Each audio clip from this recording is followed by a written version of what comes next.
샬롬 6월 17일 목요일입니다. 오늘도 하나님의 크신 사랑과 은혜가 여러분의 삶 가운데 함께 하시기를 주님의 이름으로 축원합니다. 이 시간 시편 말씀을 읽고 또 주님 앞에 침묵으로 기도드리겠습니다.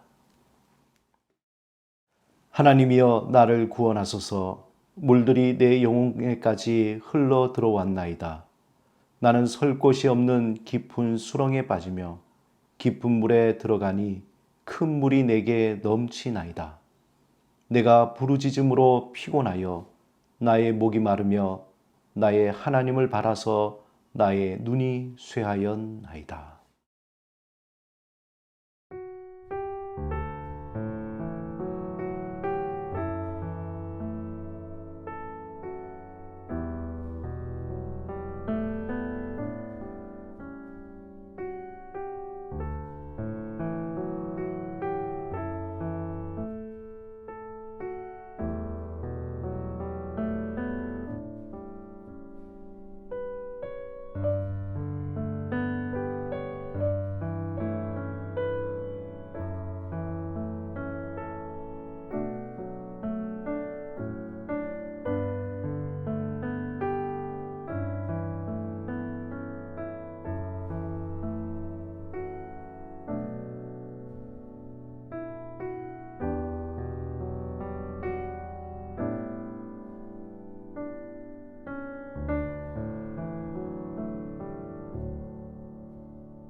오늘 하나님이 우리에게 주신 말씀은 사사기 10장 10절에서 16절입니다.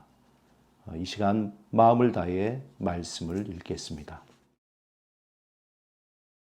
이스라엘 자손이 여호와께 부르짖어 이르되 우리가 우리 하나님을 버리고 바알들을 섬김으로 주께 범죄하였나이다 하니 여호와께서 이스라엘 자손에게 이르시되 내가 애굽 사람과 아모리 사람과 암몬 자손과 블레셋 사람에게서 너희를 구원하지 아니하였느냐?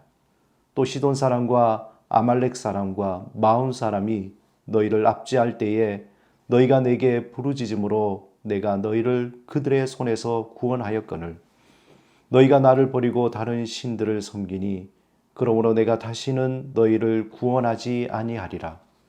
가서 너희가 택한 신들에게 부르짖어 너희의 환난 때에 그들이 너희를 구원하게 하라 하신지라.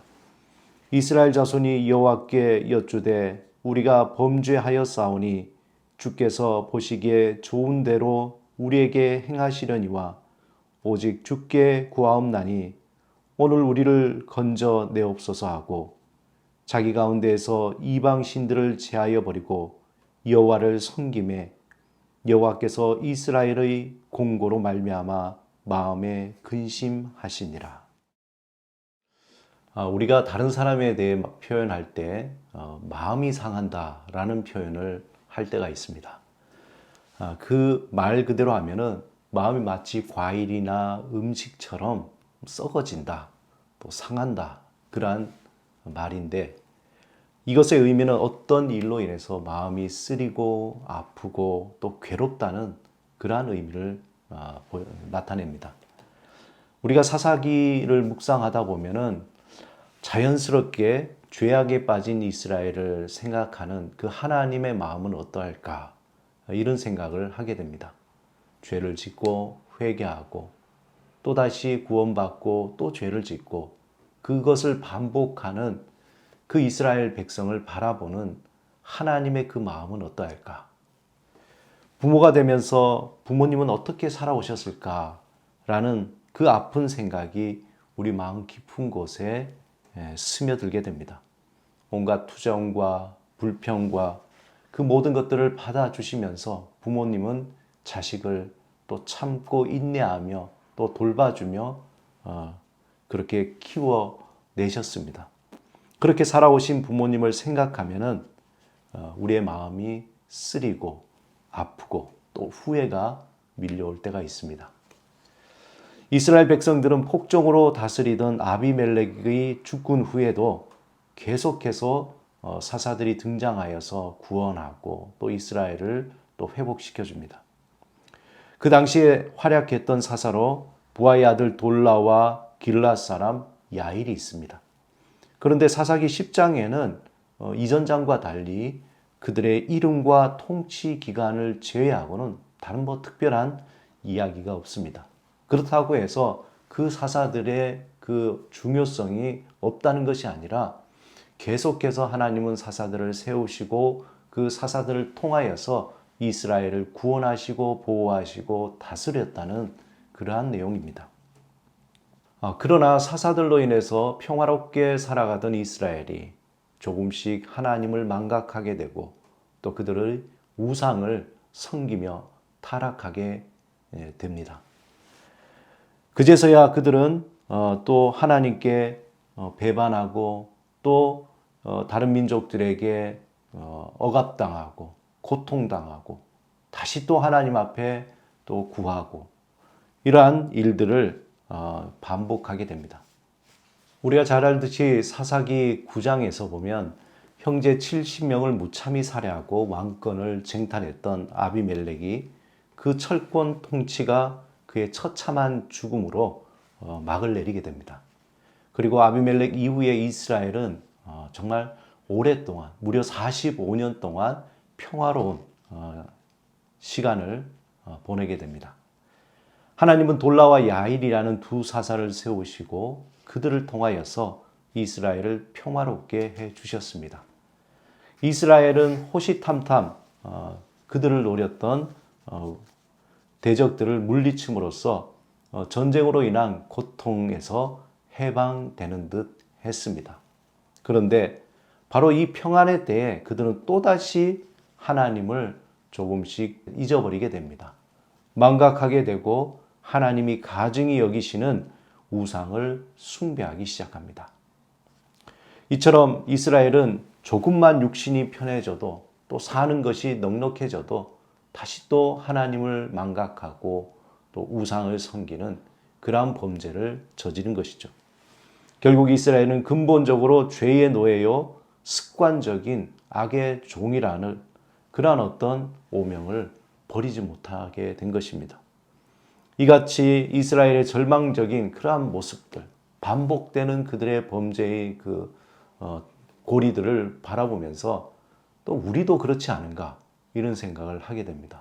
우리 또한 조금 고난이 있고 어려울 때에 하나님을 의지하고 간구하고 그렇게 부르짖으면서 이제 그 고난이 지나고 삶이 편안해지면은 자연스럽게 하나님의 그 은혜를 잊어버리고 또 세상을 향해 또 세상과 가까워져 하나님의 그 뜻을 따르지 않고 세상의 뜻을 따르는 우리의 삶을 돌아보게 됩니다. 오늘 본문에 보면은 특별히 10절에서 16절에 하나님과 이스라엘 백성 가운데 아주 흥미로운 대화가 진행되는 것을 볼 수 있습니다. 하나님은 블레셋과 암몬의 압제 아래서 자신의 죄와 허물을 뒤늦게 발견하고 하나님께 부르짖으며 간구하며 호소한 그러한 이스라엘 백성들의 그 모습이 나타나 있습니다. 그런데 예전 같으면은 하나님께서 이스라엘 백성의 그 간구를 응답하시지만 즉각 응답하셨는데 오늘 그 대화에 보면은 놀랍게도 하나님께서 이스라엘 백성의 그 간구에 대해서 거절하시는 겁니다. 그 이유로 하나님은 지금까지 위기 때마다 이스라엘을 구원하시고 또한 그들을 보호하시고 또 도와주셨지만, 그렇지만 이스라엘은 평화가 찾아오면 또다시 죄악과 타락의 그 습관으로 빠져드는 그러한 사실을 하나님은 지적하고 있습니다. 그리하여서 하나님은 이번에는 이스라엘이 그렇게 흠모하는 그런 다른 신들에게 구원을 얻어보라고 그렇게 얘기합니다. 그리고 특별히 본문 16절에 보면은 마음에 근심하다라는 그러한 표현이 있습니다. 굉장히 독특한데요. 하나님이 이스라엘이 공고함으로 인하여서 마음에 근심하시다라는 표현입니다. 이 번역을 문자적으로 하면 마음이 짧다 또는 마음이 줄어든다 라는 뜻입니다. 이 말은 곧 인내심의 한계에 다다른 상황을 묘사하는 수거입니다. 16절에 여호와가 근심하신 것은 무엇인가 걱정하는 것이 아니라 여호와가 더 이상 무엇을 참기 힘든 어려운 상황이라는 거죠. 참고 또 참았지만 이젠 더 이상 참을 수 없다는 그런 표현이 마음에 근심하신다, 그런 표현으로 나타납니다. 아마도 여호와께서 늘 돌아서면 범죄하는 이스라엘 향한 헛수고를 참지 못하고 마음이 상했다는 겁니다. 즉 하나님의 반응은 하나님의 변덕스러움이나 긍휼의 부족이 아니라 이스라엘의 죄악의 심각성이 얼마나 큰가를 보여주는 것이죠. 한번 생각해 보시기 바랍니다. 하나님이 참고 또 참았지만 그들의 죄악성이 얼마나 크면은 하나님께서 그 마음의 한계에 이르렀다라고 표현했을까요? 하나님은 지금도 이 땅을 바라보시면서 아마 근심하고 계실 것입니다. 타락한 인간들이 만들어낸 온갖 죄악들로 물들여진 이 세상에서 살아가는 그 하나님의 백성을 보시면서 근심하십니다. 그곳에서 고군분투하며 살아가는 하나님의 백성을 보시면서 근심하시고, 그 속에서 세상과 버타여 하나님을 망각하는 하나님의 백성을 보시면서 또한 근심하십니다. 인간적인 표현으로 안타까움과 속상함을 반복하시면서 우리들을 바라보시는 하나님. 어떻게 보면은 하나님의 그 근심하는 그 마음을 안다는 것이 정말 은혜일 것입니다. 부모가 되어서 부모의 마음을 알 때 비로소 인생을 진지하게 살아가며 받아들이는 것처럼, 근심하시는 하나님의 그 마음을 알 때 우리는 진실한 마음으로 진실한 믿음의 삶을 살아가게 될 것입니다. 사랑하는 여러분, 오늘도 우리를 향해 근심하시는 하나님을 향해 감사와 찬양을 드리시기 바랍니다. 우리를 향해 근심하시는 하나님의 그 마음을 품고 우리에게 주어진 일에 감사함으로 살아가시기 바랍니다. 그 크신 하나님의 마음이 우리를 감싸도록 사모하며 오늘 하루를 감사하며 살아가시는 여러분의 삶이 되시기를 주님의 이름으로 축원드립니다. 함께 기도하시겠습니다. 주님, 우리를 향하신 주의 마음을 알게 하소서.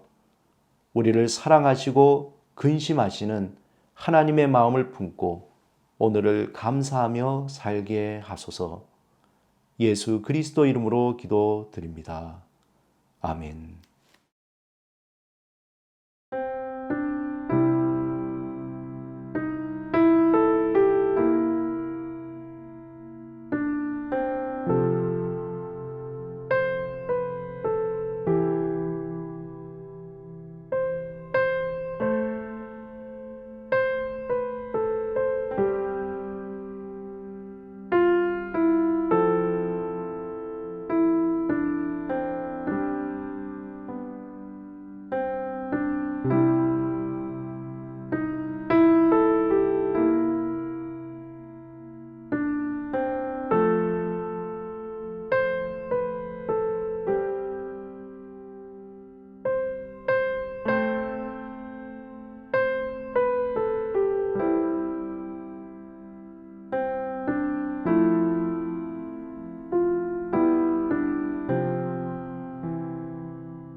아멘.